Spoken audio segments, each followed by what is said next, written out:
Hello, everybody, and welcome back to the Podcast Boys. I am one of your hosts, Connor Nielsen, and joining me, as always, the Comics Kid 2099. How are you doing, Comics Kid? I'm doing well. How are you, Connor? I'm all right. Today we are going to be talking about the next episode in Twin Peaks: The Revival. This is part 10 with the tagline, Laura is the One. Comics Kid, why don't you give us a rundown, synopsis of what happened in this episode? So this series really should be renamed Ballad of Extremely Horrible People Doing Extremely Horrible Things, because in the first 5 minutes, arguably the two most morally reprehensible characters are just like being extremely awful to other people, and it just made me really uncomfortable. So we got a whole lot of little things happening in this episode, and I'm not sure if it amounts to a whole lot like last week. The guy who you said looked like Matthew McConaughey, we find out is Ben Horne's grandson. That's a huge reveal that you said you've known for a while because they credited him on Internet Movie Database, right? They credit him in the episodes. Okay. And see, I haven't been looking at the credits, so this was kind of a shocker. I guess he's Audrey's son. That's the only explanation I can think of. We still don't know where Audrey is, but we find out this guy is Ben Horne's grandson, and he is just a completely evil scumbag of a person. He goes and he kills the woman who was at the Double R, who saw his face when he ran over that kid, and then he blows up her trailer, and then he calls Chad to intercept a letter that she sent to the sheriff, basically nailing him as the guy who did that. Shelley's daughter is abused by her boyfriend who played Banshee in X-Men First Class, and he's yelling something incomprehensible. I can't understand anything he says, and then that's forgotten in this episode. We don't come back to that. Harry Dean Stanton plays a guitar while all that's going on. Albert flirts with the mortician, and then he, Gordon, and that one chick, they look at a photograph of Evil Cooper. But before that, Gordon sees a vision of Laura Palmer, and that is the extent of Laura Palmer that we get in this episode. So if you're confused about why this episode is named after Laura Palmer, so am I. Naomi Watts has sex with Dougie. It's extremely uncomfortable because Dougie has the mind of a 3-year-old and she's having sex with him. The casino guys, they meet with Dougie's coworker who is involved in something shady, and he comes basically to tell them that Dougie is trying to get them shut down. And so these guys, they see Dougie on the TV, and then they say, "We're going to kill him," in a very sinister voice. And that's all that I have down on the notes. Was there anything else hugely important that happened here? Hello, Johnny. How are you today? That was so weird and creepy. We did get to see Dr. Jacoby doing his radio thing, and then Nadine has a store called Run Silent Drape Runner or something like that. So she has her own drape runner business, which I guess is a neat thing to see. I just wish we were seeing more of these characters than little snippets every 4 episodes. But Johnny Horn has this little talking teddy bear thing with like a light bulb for a head. It's extremely weird, and then it just keeps saying, "Hello, Johnny, how are you today?" And I'm honestly surprised that Ben's grandson didn't just like take that thing and throw it against the wall. Like that seems like the kind of thing he would do. So I've known that this Matthew McConaughey-looking character is a Horn. Did you catch his first name? No. Oh, they only said it quite often. Was it Richard? It's Richard. Okay. Remember, Richard and Linda, 430, 2 birds with 1 stone. Yeah. Who was it that said that? I know you've mentioned that a lot, but It is the giant in the very first scene of this season. Is there a Linda that we have seen yet? We haven't seen one. We've heard a Linda mentioned, though. Harry Dean Stanton, when he's getting a ride into town, and there's that one guy who kind of hitches a ride with him because he needs to grab Linda's mail in town. That character was only in one scene, and it's unclear whether Linda's his wife or his sister or a friend who is staying with him. So, yeah. I can't think of anything else that happened this episode. I mean, you kind of hit all the broad strokes, I guess. Jerry was in the woods some more. Yeah, that's not as funny as I Am Not Your Foot, but it's still amusing. Yeah. So I guess I'll give my thoughts on this episode. I loved about half of this episode. The other half of this episode, I felt I got what they were trying to do. It just wasn't really working for me. And that half of this episode was the stuff with Jim Belushi and Robert Knepper. And I felt that some of the progressions we did get were intriguing, but I altogether felt this episode was too dang short. When me and Spencer started this episode on our DVR, there's some Showtime ads, so the episode really started like in a minute into the episode, into the hour. and it was over with like the credits were done rolling with like 7 minutes left of the hour left. So it was like 52 minutes long instead of filling out that hour, which I find interesting. So I think it's maybe a little too short, and I can't say I dislike this episode. It's probably, as a week-to-week watch, something that I think is probably the weakest, at least like in that week-to-week viewing mode, because, say, I know you hate episode 8, but episode 8 was something that felt standalone, and you could almost digest that as its own piece in some regards. This one, it felt more like more than we've had in, like, I'd say, like the last 5 weeks, was something that felt a lot like, oh, I need the rest to really get what's going on here. This did feel more like a chain a link in a chain. So that's generally how I felt about it. I'm sensing a little bit of animosity on your end. How did you feel about this episode? It wasn't. Last week I started the podcast thinking it was pretty okay, and then by the end of the podcast I liked it a little bit more. I think that was last week when that happened. Yeah, and this week I was thinking there's some stuff here that's happening, but it's not my favorite episode of the season. It's kind of like you said, where things are happening, and then we're still not sure in the grand scheme of this season what is important, what is going to come back into play later, and what we just need to ignore and forget about. I'm almost convinced that those two people in New York City in that room with the glass box, I'm almost convinced that that is something that's never going to come back. If I will be very surprised if it does come back, but right now it's been 10 episodes since that happened, and it still hasn't come back into play in any way. It came back into play this episode. How? Tammy comes on in to show Gordon, like, this is an image from one of the very first cards back in New York, and it's Evil Coop in that room. Oh, okay. Looking. That's where that picture's from. Okay. Well, all right. I guess I'm wrong. I didn't catch that was what that was connected to. I thought it was just another crime that Evil Cooper was involved with, and these guys are still like, let's sit here and not do anything about it like they did last week. Yeah, I don't know. Like, I think, like you said, at this point, I'm just gonna keep saying, like, well, it's another puzzle piece. It's like trying to put together a puzzle, but you're only given one puzzle piece each week, and you're having to put it together one piece at a time over the span of several weeks. It's like that, where I'm starting to get an idea of what's going on, but then every time I think that we're moving forward, suddenly we pump the brakes real fast, and then we slow down again.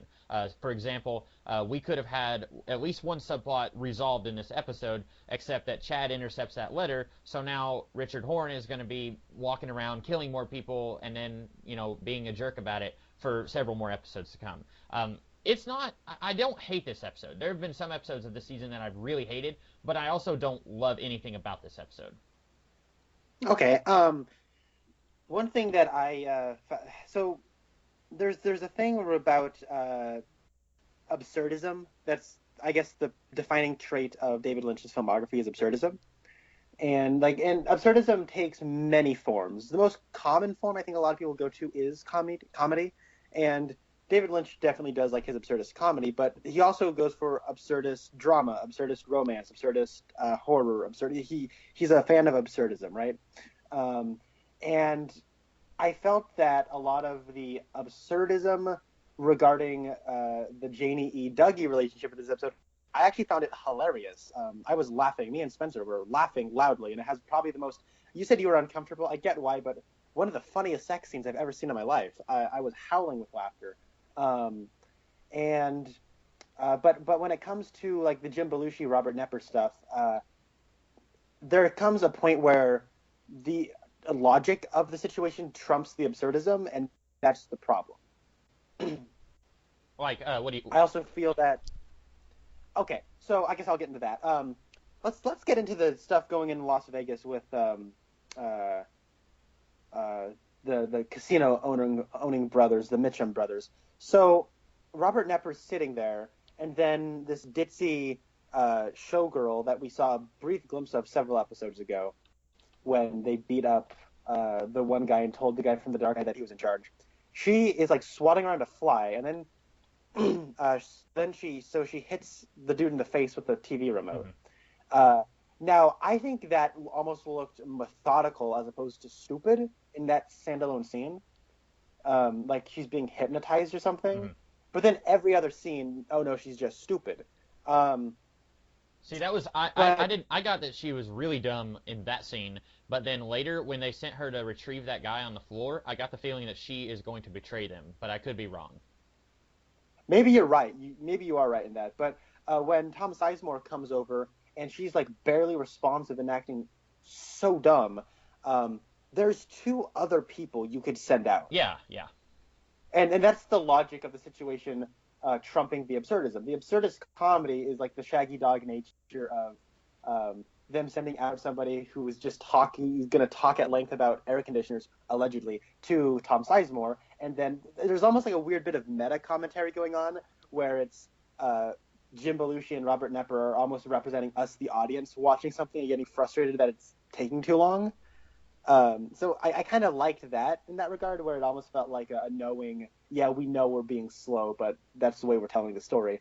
But there is that thought in your head of why don't you send any of those two other ditzy showgirls? Can they even talk? Can they respond? Like, or are they just? Is she the smartest of them? At one point, Jim Belushi says, "If we fire her, she has nowhere to go." It's like, okay, you don't need to fire her, just don't send her out. You know what I'm saying? Like, it was just, I don't know, that whole stuff was weird to me. And If you want there's to know what conversation she was having with this guy that you don't trust, ask the guy from The Dark Knight. He was standing right there. You have an earpiece in him. Tell him to come on in here and say, what were these two talking about? Because you can't trust the insurance guy as far as you can throw him. You can't trust this girl who assaulted you with a remote. And you just get that guy in here and say, what were they talking about? Get him alone in a room and say, what was it that was going on here? Like, I really get the feeling, like you said, it's supposed to be funny, but for me, funny stops being funny when it starts being stupid. And I think that's a similar way of saying what you said, where the logic is getting in the way of the absurdism. For me, it's not funny and it doesn't work in the way that they want it to work because I'm thinking of all these different ways that this situation could play out in a different way. Like you said, send out one of the other girls, ask that guy what they were talking about. Why is this girl even in the room trying to kill a fly while you're working on your taxes or whatever? Like, there's all these different things that I'm just like, wait, why? And it doesn't work as well for me as it probably did for other people. Yeah, and there's a thing though of if I know where all this goes and it does sort of make some kind of wacky sense by the end of this, I'll be fine, Mhm. right? That's an element of well, I need to watch the entire show to really make sure I can critique this right. And maybe that's our own fault for reviewing this episode by episode, but that's the way we chose to do it, and we are watching this episode by episode week after week, so it's what we can only do Well, right it's now. how they chose to air it. It reminds me of something that Grant Morrison once said. Way back when his X-Men run had already finished, they had put out these three large, not quite omnibus-sized books, but fairly large books that collected over 10 issues apiece. And Morrison said in an interview, well, that's the way that this run was supposed to be read. And that made me so mad because I'm thinking, if that's how it's supposed to be read, then put it out like that. You're Grant Morrison. You have the clout to be able to do whatever you want in the comic book industry. If you don't want to work in single issue format, then put out 3 standalone X-Men graphic novels once every 2 years, and if that's the way that it's intended to be read. David Lynch is one of the only people in Hollywood who, if he wanted to, he could release an 18-hour movie all at once, or he could put it on Netflix. He could do whatever he wanted to do, but if he intends it to be watched all in one chunk, then that's how they should put it out. They shouldn't expect people to watch it the way it's intended to be watched if they're going to put it out in a different way. I understand that too, and I don't know. Maybe at the end of the season, I'll come around on this because I remember when we were talking about the 2-part premiere, how I just didn't really care about the whole evil Cooper gang that, or like the whole crime syndicate he had going on, where he had like this big conspiracy, and rewatching it and just over time, I've come around on it. I appreciate it more. I kind of dig it. I like how it fits into the story.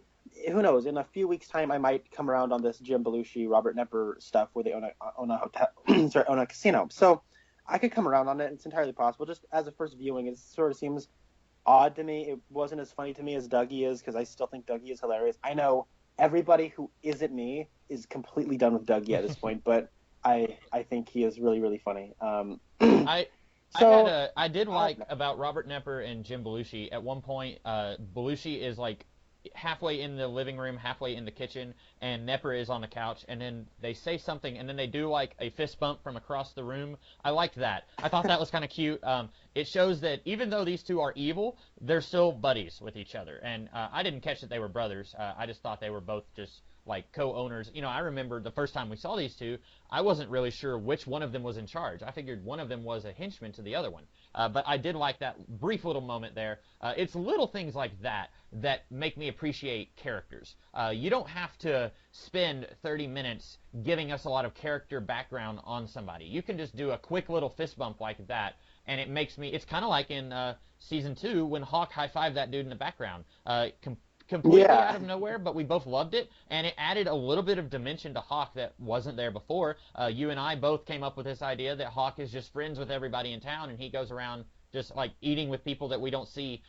Stuff like that, I think, elevates episodes in a way that is underappreciated a lot of times. Yeah, but in this subplot, I found a bit of a plot contrivance that kind of is happening with the casino owners. They have Tom Sizemore come on in and say, hey, look at Dougie Jones handled your issue, handled your arson business, and he has it out for you. And it just so happens that Dougie Jones went to that casino. Right. It just so happens that Dougie Jones was on the local news as they were just so happening to watch it at that moment. The whole thing just felt like we need these guys to have it out for Dougie Jones and to have some kind of conspiracy for the guy who is in the office, whose assistant is Danny Rand. That guy needs to get Tom Sizemore, and that guy works for for Evil Coop. And Evil Coop, I guess, is like trying to get Dougie Jones out of the picture because I guess by now he knows that Dougie has been replaced by Real Coop. So it's just like, I get the conspiracy side of things. I just think on the side of the casino owners, it does feel like, oh, we just so happen to have Dougie Jones like win a bunch of jackpots, and we just so happen to see him at the what's it called, on the news, and then we just so happen to have Tom Sizemore saying he has it out for you, he handled your claim. So it just that the easy button, I can see it being pushed by Mark Frost and Lynch. It feels like that to me. This is something that occurred to me when I was watching the episode, and it could be that I'm just thinking too much into this. We know that Tom Sizemore knows that Dougie suspects him. There was an episode earlier where Dougie said you're lying, and that was about the most cohesive thing that Dougie has said this entire season. Ever since then, Tom Sizemore's been kind of giving Dougie the side eye. So what if Dougie doesn't actually have it in for this casino, and Tom Sizemore is just trying to find a way to get rid of Dougie and keep his own hands clean? So he goes to these guys and says, hey, it's Dougie, it's not me. You guys need to get rid of Dougie because he's your enemy. He has it in for you. And then it turns out, like, they figure out, hey, that's who he's talking about. Yeah, let's kill him. It's still a contrivance because as soon as this guy says Dougie has it out for you, then they see him on the TV, and it's the same guy who is there at the casino. But I'm wondering if Dougie didn't actually have it out for the casino and that Tom Sizemore is just trying to frame him. That's the way I see it, because the guy in the office whose assistant is Danny Rand talks to him and says, you need to go to those casino owners and tell them that Dougie didn't has it out for Oh, okay.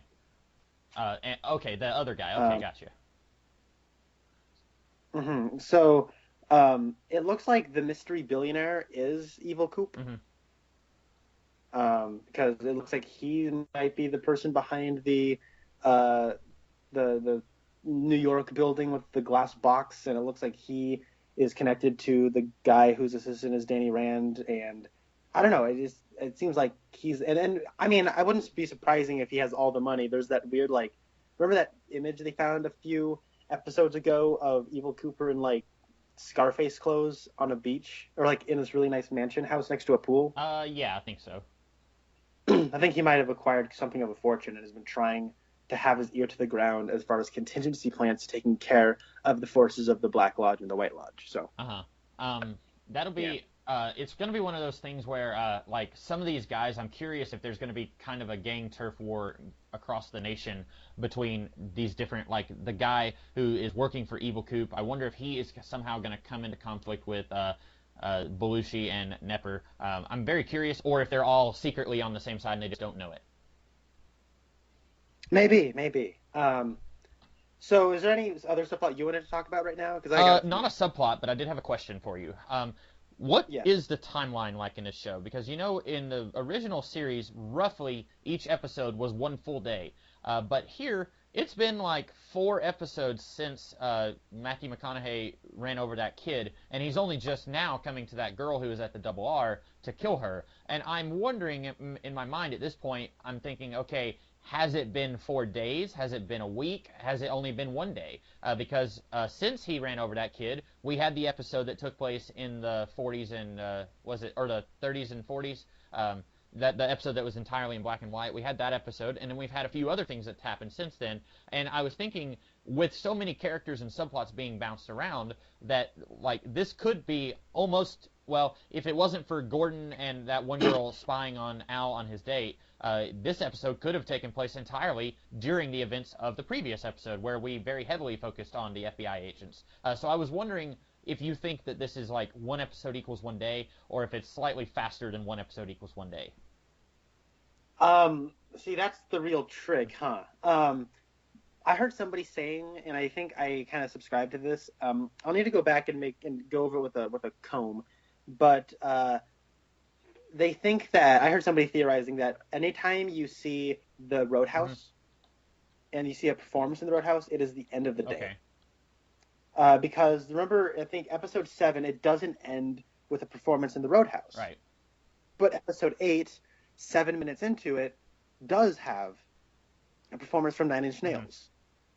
And so, the beginning of episode 8 really picks up right where episode 7 leaves off. So, to me, it seems like we didn't, in the way the person I heard describing it says, and I agree, is we're getting the performance now because this is the end of the day. Um, yeah, that's what I So got. then it's So. that's another situation where logic kind of comes to the forefront and kind of ruins what I feel like they're going for, because if I accidentally run over a kid, I'm not going to wait 4 days to tie up the loose ends. You know what I'm saying? Like that's something that I feel like they had it all plotted out, and they have so many subplots and characters that they're juggling that they couldn't possibly get to this moment any earlier because they have so many other things that they had to get to, and so they had to wait on this, and it doesn't make any character sense for him to do that. But I feel like that's why they did it, but it doesn't make it any better for me. Yeah, I get that, and I mean, he had to take care of the truck in the car and something, and he might have been able having to take care of something else. I don't know Hmm. what it is, but I mean, that's maybe an excuse I could lean on. But I guess you're right; it is unlikely that he would wait that long. Um, so let's talk about little Richard Horn. So I'm kind of at the point where I think he's a poorly written Oh, character. definitely, yeah. Um, I think I was I at that and I'm point when you were talking about how when he ran over the kid, and like we're just not seeing any humanity in this guy. Like immediately he's like, he shouldn't have crossed the road. I was in this lane. Like, what are you doing? Like anyone else, look, this is a guy who is so despicable. He makes Bob, who is basically Satan, look like a guy that you would be okay taking home to meet your mom. Like, he's just like, I feel like any death that they come up for this guy, well, I'm going to be really disappointed if he doesn't die. But any death that they do come up with isn't going to be good enough. Like I'm going to be like, oh, he needs a worse death than that. Because he's just like at this point, like I just hate him so much. I do too, because the thing is, like the scene where he strangles his grandma, who's Sylvia Horn, who we only saw in a couple episodes of the original Hmm. series. He strangles her, and Johnny like falls over, and that bear is just saying the same thing over and over again. It is classic David Lynch horror from a filmmaking standpoint. You have a very repetitive noise happening. You have an observatory fly on the wall type style of shooting the scene, and there is a weird slowness and like the scene feels like it's never going to end. There's this constant sense of dread that's happening, and the repetition gets under your skin. And it's classic David Lynch, and I really really like that stuff. But they couldn't just leave well enough alone. They had to have him call his own grandmother the C word, and it's like, okay, that's that's lazy writing to me, anyways. Of he's so repulsive and so evil in everything he does that it's like it man, it's really the easiest thing a 12-year-old could have come up with. Oh, he's so bad. He would rape a woman and say it was her fault. Like, it's like the easiest thing you could possibly come up with, Yeah. right? And I mean, I agree with you. I don't really have much to add to that except that it kind of reminds me of the logic thing we were talking about, where Grandma sees him pulling up in his car, and she's like, "Don't you come in here!" Like, she opens the door and keeps it open while he's running up to the house. And I understand when he kills the girl in the trailer, she has the door closed, and she's yelling at him, "Don't you come in here! I've already told the sheriff what you did." And he comes up and he breaks in, like he busts the door in, and then he breaks into the trailer. Okay, fine. That's, she couldn't help that. But what in the world is the grandma doing opening the door like that? Like, it's so that this scene can happen, but if she doesn't want him to come in, then lock the door. Like, she's living in a really nice house, and he could break in through the window, but she knows who he is. If he does that, then you call the police and you say, hey, you need to... And that's another thing. Why doesn't she call the police? We know that this one girl sent a letter to the police, but then why didn't Ben Horn's, I'm assuming ex-wife, because he says, I'm not sending any more money to you. So it sounds like they got divorced at some time in between seasons 2 and 3. But why didn't she call the police? There's clearly no love for her grandson right here. So that was something I didn't really understand. I'm with you there. And why is her initial reaction to yell at Ben Horn to give him money? I don't get that. It is kind of, that scene kind of has a very sad ending where he, like, I guess relapses and is like, Beverly, have dinner with me. So that's kind of sad. But so there's something that Doc Hayward said in his Skype interview where he says, like, he saw the last time he saw Cooper was, like, coming out near the ICU ward. He's like, I guess he was just visiting Audrey. Huh. And that was, like, a little bit of information. And I'm thinking, I hope they don't do this, but I think they might do it of evil Cooper raped Audrey when she was in ICU. I mean, maybe it was consensual because it's like Cooper's showing her some attention, so she would have been open to that. But he in any ways, something happened there, and then Richard Horn, I guess, would be the result of that. It's possible. But then, like, you're thinking is, oh, okay, so then Richard Horn's, like, I guess the child of Bob, and that's what makes him so evil. But so was Laura Palmer. And she was still a human being.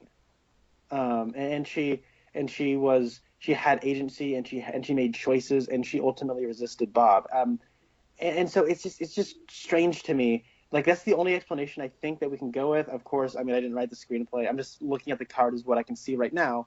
But that's the way it's looking to me. And the more I'm thinking about Richard Horn, the less I don't like this from a writing aspect. Yeah, I agree. I didn't even think about Cooper being the father. I was thinking maybe this is going to be somebody that we haven't seen. Not necessarily, what's his face, the bad guy from the Titanic, Billy Zane. Not necessarily Billy Zane because he left before season 2 ended, but I figured it would be that she found somebody shortly after the events of season 2 and then got with him, and then he either died or they went off somewhere and their kid just turned out to be a little snot.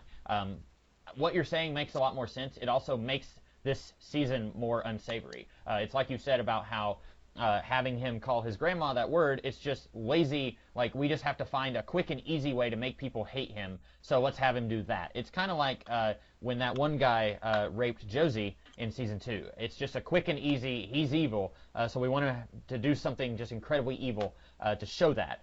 It's kind of the same thing as that, and it just feels lazy to me. I agree.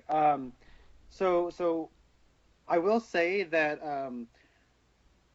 at the very least, Chad, at least, like, the actor, maybe the actor's given the chance to do this, but Chad at least has moments of where he's trying to act in polite company. Yeah.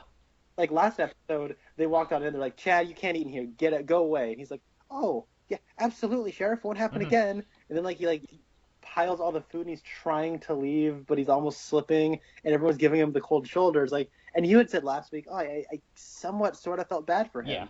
Yeah. Even though I hate his guts. And then this one, I mean, he's just doing it to trick her, but he's, like, trying to be nice to Lucy. But it was really funny that she starts talking, and he clearly doesn't enjoy talking to Lucy because she rambles on and on and on. And he's just trying to say, it's a nice day, right? Don't you you strike me as the kind of person that looks out the window and says, what a nice day.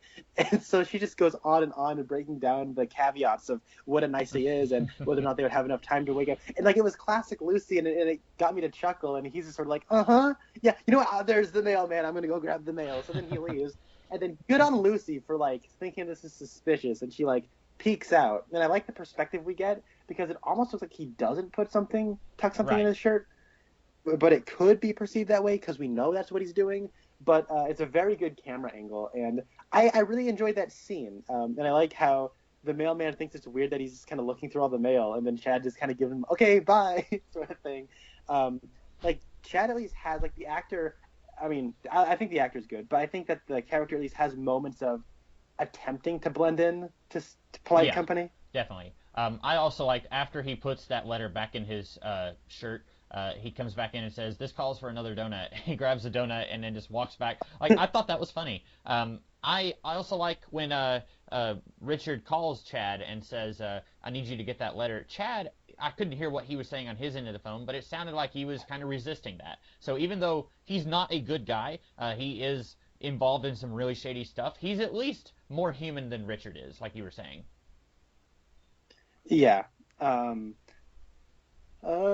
didn't get any Andy or Hawk, but we did get Hawk. Really? When did we get Hawk? I didn't. He was on the phone with Log Lady. Oh yeah, you know what? And I completely forgot that in our synopsis. I guess he didn't do anything, so that's why I forgot about it. We just have her talking about electricity, but he himself didn't take a whole lot of actions. Yeah, and she does, and at the end of the scene, she does say Laura is the one.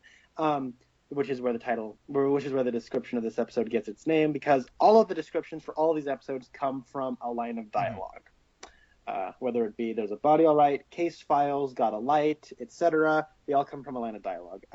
Now, Laura is the one is an interesting thing in Twin Peaks in general. So you know how the Log Lady used to have those in the original broadcast, she had like the introductions for every episode. It's not on Netflix. We just know about them. I actually watched the first one, where the pilot also has an introduction by the Log Lady, and that introduction ends with Laura is the one. I wonder how much of this season has been Lynch going back and rewatching the old Twin Peaks stuff and taking down notes like, oh, that would be really cool to add that in there. Well, it's crazy because there's a meme page that you and I both like.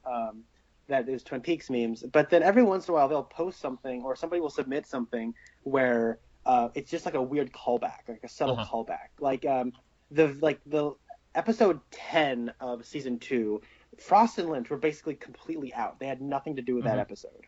But it's the one where Cooper's going to leave, but then Internal Affairs comes in and says, "No, you're not leaving just yet." It's that episode, right? Right before he leaves, he turns to Hawk and says, "Hawk, if I'm ever lost, I hope you're the one they send to find me." That's the line of dialogue. And then in this season, the very first episode of this season was like, "Hawk, you need to find Cooper." Yeah. So that's interesting. And there's like a lot of little things like that. Like, and there's even that one part where in season 2, where Gordon Cole first shows up, he turns to Cooper, and I guess they're speaking in code, but he says, "You remind me today of a small Mexican chihuahua." That's one of Gordon Cole's very first lines of dialogue. And then in the last episode, when like David Koechner or Todd Packard from The Office and those other two like detectives are laughing, I think one of them calls him Doggy Jones or something, or says that he looks like a dog. Yeah. Huh. And then somebody like posted that with, "You remind me today of a small Mexican chihuahua." It's just like a lot of interesting little callback things that I guess Frost and Lynch went back and took down notes of everything that happened in the original 2 series, even the first 2 seasons, even if they didn't even really have anything to do with those episodes, because they recognized that, well, that is still Twin Peaks. That's what I was going to say, is like that one where Lynch and Frost weren't even in the episode. That's interesting that they're calling back to that. I agree. I like that, because a lot of the times creators will say, "Oh, look, only the stuff I worked on is canonical. All that other stuff doesn't really count." Ridley Scott kind of does that with Joss Whedon does that. Greg Weisman, he was involved with that Gargoyles cartoon in the early 90s. He did that. And I get where those creators are coming from, because they have their vision, and somewhere along the lines that got taken away from them. So when they return, they want to go back to that vision. but it's also a little, I think, smug in some Yeah. regards. Of, well, no, it's mine. It's mine. So I just think it's kind of neat and cool to the fans to be able to do that, because fans have watched both seasons of Twin Peaks a lot over the course of 25 Yeah. years. And I can see where a creator would get the feeling of like, well, in real life I'm very much a control freak. So if I suddenly became like in air quotes a showrunner on a TV show and I was on it for a couple years and then they replaced me or I quit, I would probably not watch anything that came after me. I know you're not a huge fan of what's his face, Aaron Sorkin, but apparently he only worked on the first few seasons of The West Wing, and then he didn't watch, I think, season 5. He wasn't involved with, so he didn't watch that season. And like I can understand that because you get the feeling of ownership. They feel like you feel like you're a god, and these are your creations, and you control everything about their lives. And then when you suddenly lose that control, it feels it's weird. It's a weird feeling. So I can understand that, but at the same time, like you said, it's good to reward fans for tuning into the stuff even that they didn't have a hand in.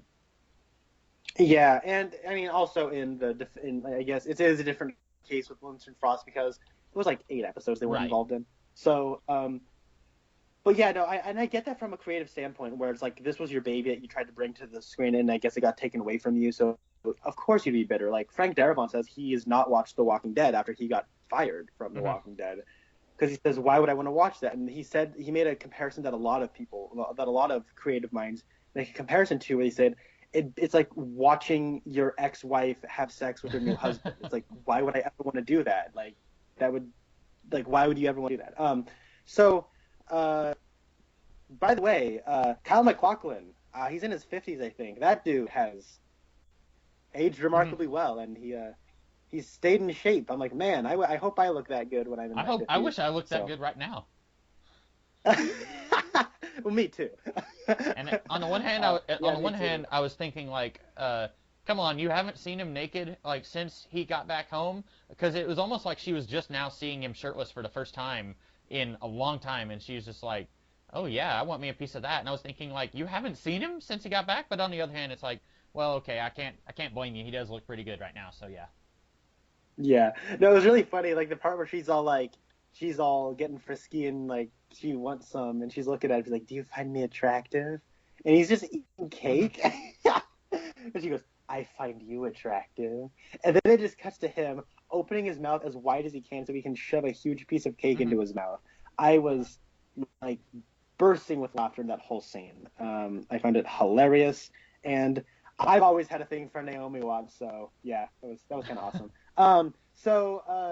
Other things that happened. There's a lot of red in this episode. There continues to be a lot of red. Remember last episode where Evil Coop is walking back to the farm and he picks up a red bandana? So there's that. He's also covered in blood, which is red. But by that point, it didn't dry it. What's her name? Naomi Watts is wearing red shoes, not dissimilar to those red shoes that caught Dougie Coop's eyes last episode. That one woman who was walking when he had his focus on the American flag. Yeah. That one woman got caught his eye was wearing red shoes.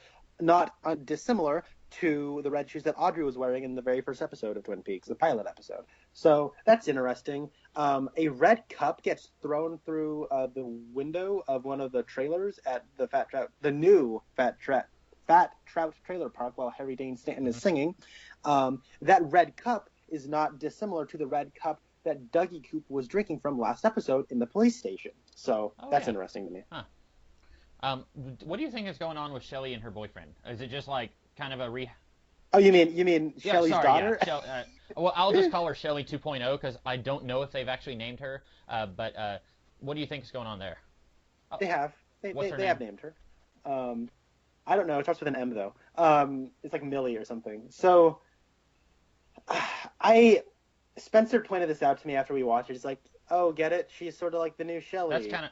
She's getting beaten up by her boyfriend or husband maybe because Amanda Seyfried's name is not, her last name is not credited as Johnson. It's some other last name, and it's the same last name that Banshee from X-Men First Class's character's last name is. So I guess they must be married, and they live in a really crummy living situation, and he beats her up, and while he's beating her up, his hair's sort of in front of his eyes like Leo does when he beats Shelley up. I could take it or leave it. It's just sort of Yeah, you're right in saying this episode does feel like really um, violent and kind of like I don't even know how you Leaves a describe it, bad but taste in your it mouth. was yeah, it's Yeah. unsavory, and I think it kind of overdid it. There comes a point where there's, and I'm not the person to really jump to this, but there's a lot of violence against women in this Hmm. episode. Almost to the point where I'm thinking, okay, you guys trying to say something at this point? Because I'm not saying a TV show can't have violence against women and that it makes it inherently sexist. You know, you can have horrible, horrible characters. Like I was okay with it in the first though because you need to reacquaint yourself with like evil Coop. He's an evil, murderous, rapist, crazy demon Yeah. person, right? So him shooting Daria in the head was while she was scantily clad in her bed, like that has a weird, violent sexual image to it, but it's also trying to reacquaint you with Hmm. Bob. Okay, makes sense. That was justifiable to me. In this particular episode, we have a woman getting beaten by Richard Horn. Well, then her house is going to blow up. Also, hey, fire! There's a common thing in Twin Peaks.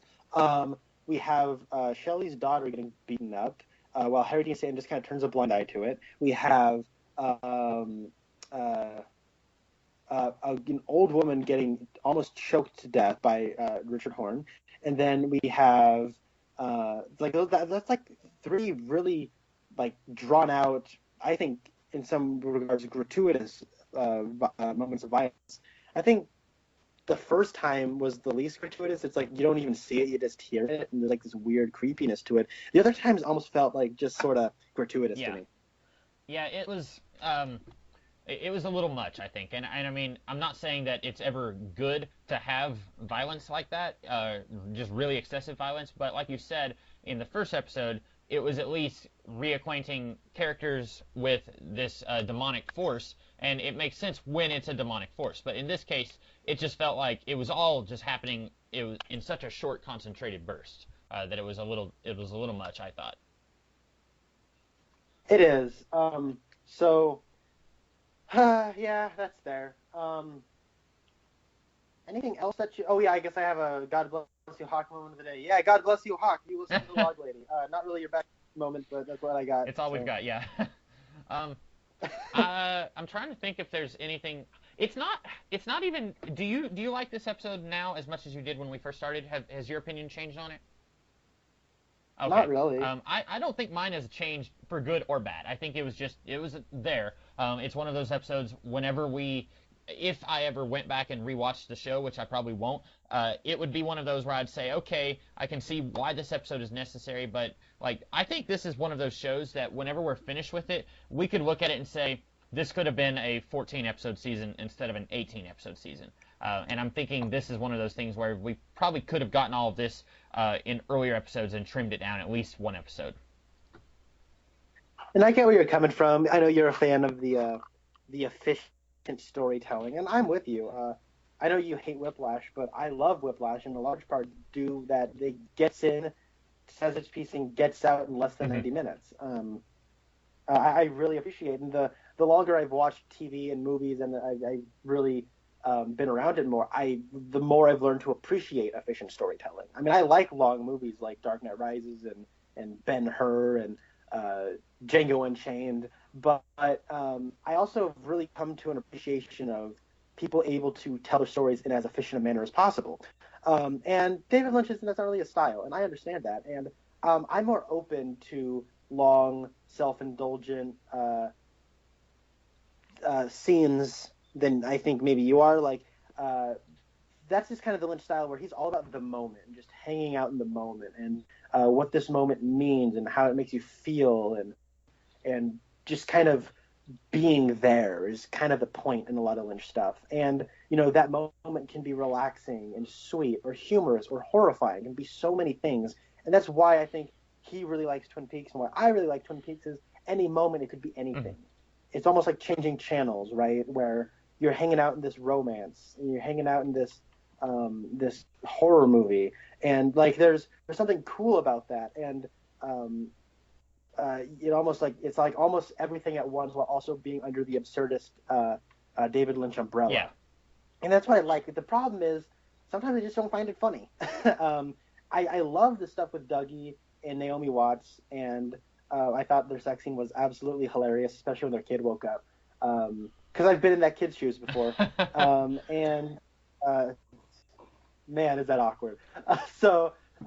There's I really like the stuff in the beginning with the Dougie and that kind of stuff, and I was intrigued by the man in the office where he's talking about how they have like the spike and like there are people that are kind of familiar with that and knows what that means. And I liked the fly swatting scene. It's just the longer that sort of stuff went on, the more the logic was taking over the relevance of the absurdism. And I mean, I like Tom Sizemore, how he says, "You have an enemy," and Dougie Jones like 3 times, like it's a slogan. I thought that was fun. Almost like he belongs in the Man of Steel movie.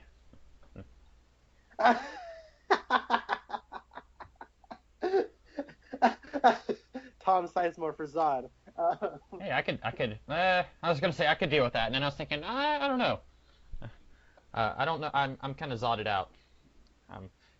You have an enemy in General Zod. So that's I guess that's about all that we have to say on this episode.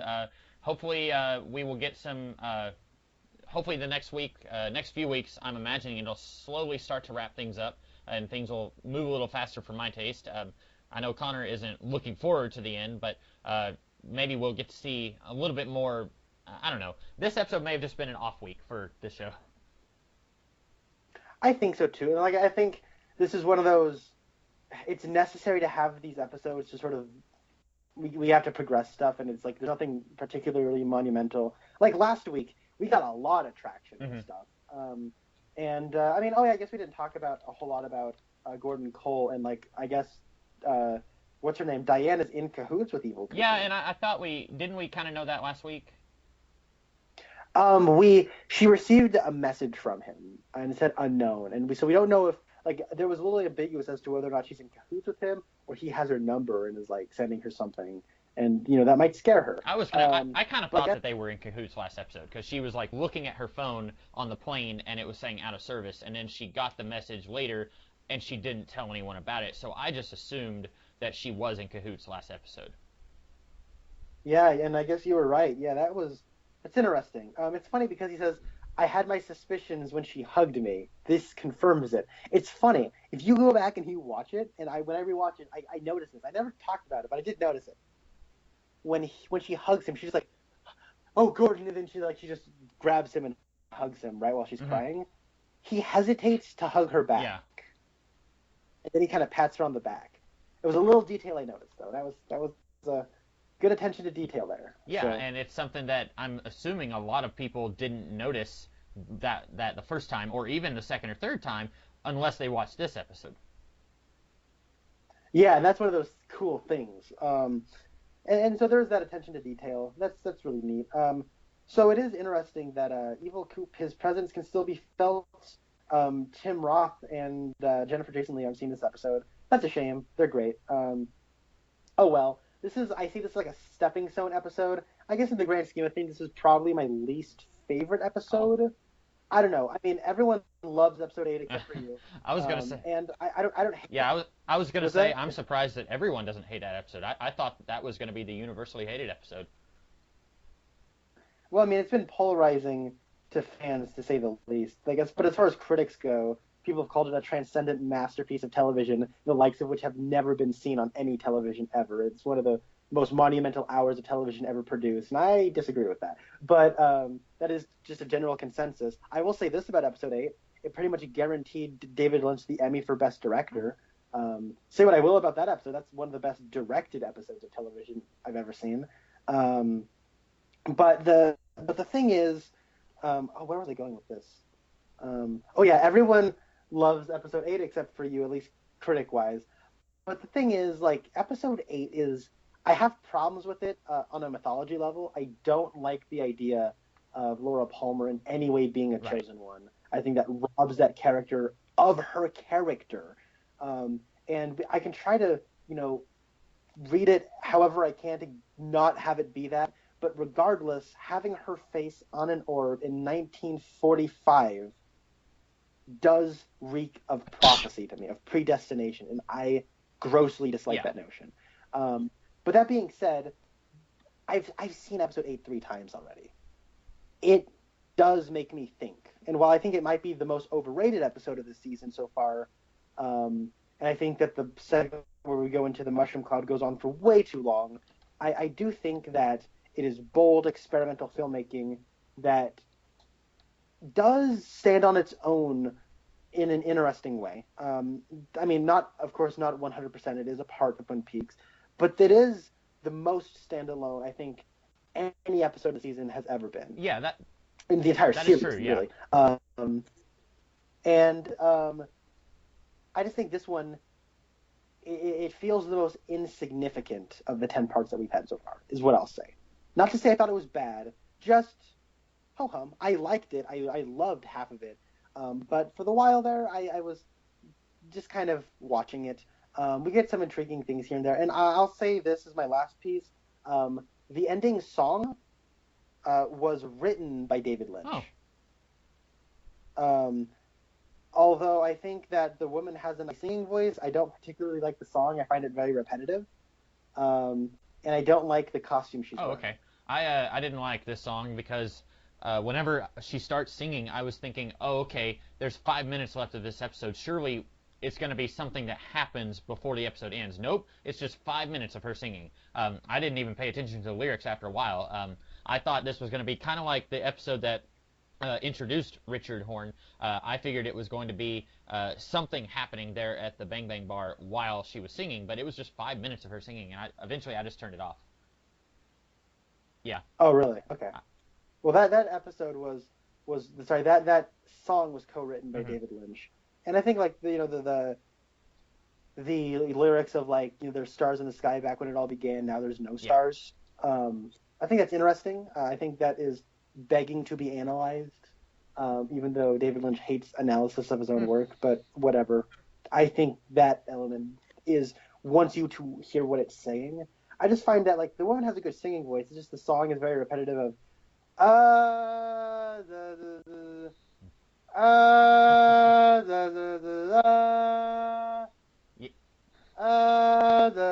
my goodness, it's getting monotonous. And I don't like the dress she's wearing. Did you notice the dress she was wearing? I didn't have a problem with it, but I'm not really a critic of fashion, so. Well, I am. Let me tell you all the things wrong with the fashion here. No, I mean, I don't like it because it'd be cool if there was a concert that was sort of celebrating the music of Twin Peaks and somebody wore that. But within the context of Twin Peaks, it takes me out of the experience. Okay. How so? I mean, she's wearing the floor of the Black Lodge. Oh, okay. I thought it was spots. Like I said, once we get pretty much, this show has conditioned me. Once we see someone singing in the Bang Bang Bar, it's time for me to tune out because nothing is happening. So I wasn't paying as much attention as I probably should have.